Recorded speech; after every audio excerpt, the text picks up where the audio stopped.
On a frigid New Year's Eve, while everyone else laughs amid lights, snow, and cheer, one fragile girl wanders, freezing and unseen. She carries matches, her only source of light, hope, and fleeting warmth. What visions will they bring? What dreams will she chase with each flicker of flame? In tonight's tale, we journey through her world of sorrow, magic, and longing, and discover how even the smallest spark can carry the greatest love. Prepare your heart. This is the Little Match Girl's enchanting story. On a chilly New Year's Eve, snowflakes softly drifted down from the sky. Everyone was busy getting ready for the new year. The city sparkled with colorful lights, and the bright star atop the Christmas tree brought joy to everyone. People were bundled up in thick coats, not forgetting their scarves and hats. Some headed to the market to shop, while others rushed home. And of course, children were happily running around, engaging in snowball fights. Their joyful laughter rang out through the streets. But on the other side of the street, there stood a girl who was different from the other kids. She had neither a warm coat nor a woolen hat on her head. She was dressed in a tattered thin dress and oversized slippers, standing all by herself. Even though the cold chilled her to the bone and made her shiver, she watched the children playing snowball fights with a smile. One of the kids shouted mockingly, "Look, the Little Match Girl is here again." She truly was a little match girl. With tears in her eyes from the cold and a small cardboard box in her hand, she attempted to sell matches to people. In her shaky, delicate voice, she called out to those passing by, "I have matches. Would you like to buy some?" But no one heard her or even noticed her. As the box she clutched tightly became icy in her hands and nearly slipped away, she heard the sound of a car speeding towards her. When she turned her head, she realized the car was about to hit her. Her face froze in the glare of the headlights. A man yelled, "Get off the road!" The girl quickly jumped to the side of the road. As her fragile body fell to the ground, both her slippers flew off, and the box fell from her hands. When she stood up, she saw another child snatch her slippers and run off. "But those are my slippers," she cried after him. But the child vanished quickly. The little girl frantically began to gather her scattered matches. Then she moved to the wall and tried for hours to sell matches on her bare feet. "I have matches. Would you like to buy some? I'm selling matches." But no one, absolutely no one, paid attention to her faint voice. The match girl's eyes filled with tears as she felt the icy ground beneath her feet. If only she could sell a few matches, she could go home and at least have a bowl of hot soup. The poor girl raised her red hands from the cold to her face and began to cry because that day she had not sold a single match. Struggling to stay on her feet, the little girl could no longer endure it. Sadly, she sat down by the wall. Taking a match from the box, she rubbed it against the wall, barely holding it with her numb fingers. The match immediately burst into flame. The poor little one tried to warm her hands a little with that tiny flame. In that moment, she found herself in a warm room in front of a roaring stove. She wore a thick coat and furry shoes on her feet.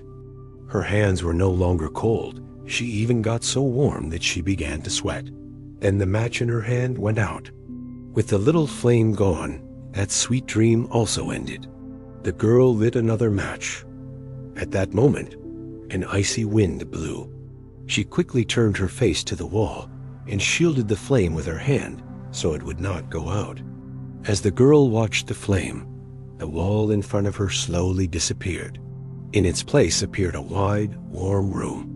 On the table, covered with a white cloth, there were all kinds of food, and around it sat kind, smiling people. One of them invited the little match girl to the table. Another cut a piece of roasted meat from the dish in the center and handed it to her. The girl thanked them and began to eat the meat. At that moment, she felt she was both filling her hungry stomach and fulfilling her longing to dine with the family.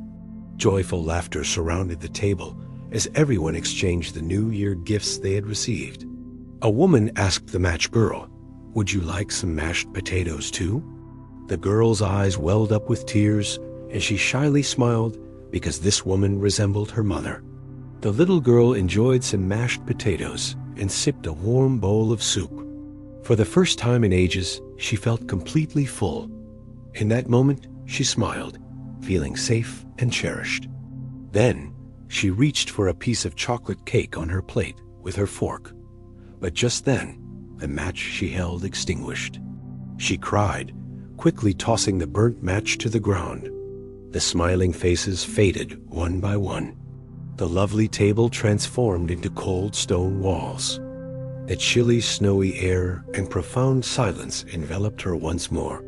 Yet, on the little girl's face, the memory of that fleeting happiness lingered. She swiftly lit another match. This time, a peculiar excitement surged within her. With the match's flame, she closed her eyes and began to dream. It was a summer night. She sat in a meadow beneath a large tree. Little birds chirped in the branches. The sky sparkled, and the stars appeared close enough to touch if she reached out her hand. Suddenly, her grandmother, with whom she used to play as a child, appeared before her. She wore white and had a big smile on her face. When the match girl saw her grandmother, her eyes filled with joyful tears this time. "Grandmother," she called out. Then a star fell from the sky. Just as the little girl was about to make a wish, her grandmother said, "When you see a star fall from the sky, know that someone on earth has taken its place, my dear girl." Then she gently vanished.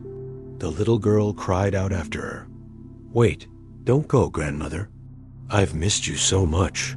When the match in her hand turned to ashes, she woke from her dream. To see her grandmother again, she quickly lit another match with her trembling hands in the cold. When the flame flickered, the snowy street transformed into her grandmother's cozy little house from long ago. The match girl settled down beside her grandmother, who was sitting by the stove. Her grandmother was joyfully showing her how to knit. "See, this is how you make the stitch, my dear.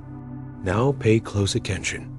The little girl watched her grandmother's gentle hands that sometimes stroked her head. The same soft, lavender-scented hands still filled her nose with their sweet aroma. Her grandmother gave her the red mittens she had made. "These are for you, my sweet girl, to keep your hands warm." The girl slipped the mittens onto her tiny fingers and hugged her grandmother tightly. In that warm embrace, the match girl completely forgot she was outside, hungry, and all alone. Yet another match extinguished in her hands. When she came back to reality, she quickly lit another match, then another, and another. Each time, she looked longingly into her grandmother's eyes, but she had only one match remaining. Without a moment's hesitation, the little match girl lit it. In her dream, she found herself once more in the meadow with her grandmother. But this time, everything was even more radiant. Her grandmother extended her gentle hand to the little girl. The love shining on the girl's face made her grandmother smile back. Oh my, she wished that moment would last forever. She held her grandmother's hands tightly. When the last match in her hand turned to ash, for the first time, she did not awaken from her dream. She ascended to the sky alongside her grandmother. The little girl suddenly felt an overwhelming sense of relief. For her, there was no more hunger or cold. She felt only love and tranquility. At that moment, another star streaked across the sky. In the morning, passers-by discovered the little girl lying against the wall. Her eyes closed, yet a sweet smile graced her face. At her feet lay many burnt-out matches, and the dreams she had witnessed in the flames of those matches would remain a mystery to everyone forever. Thank you for listening to the Little Match Girl's enchanting story. Though her life was cold and lonely, in her final moments she glimpsed warmth, love, and belonging. May this tale remind us to notice those who suffer in silence, to extend kindness to strangers, and to value every spark of hope. If you felt moved, please like this video, share it with others, and subscribe Fantasy Gleam for more bedtime stories in English. Let me know in the comments which vision from the Match Girl has dreams touched your heart the most. Until next time, may your nights be warm, your dreams bright, and your heart full of compassion.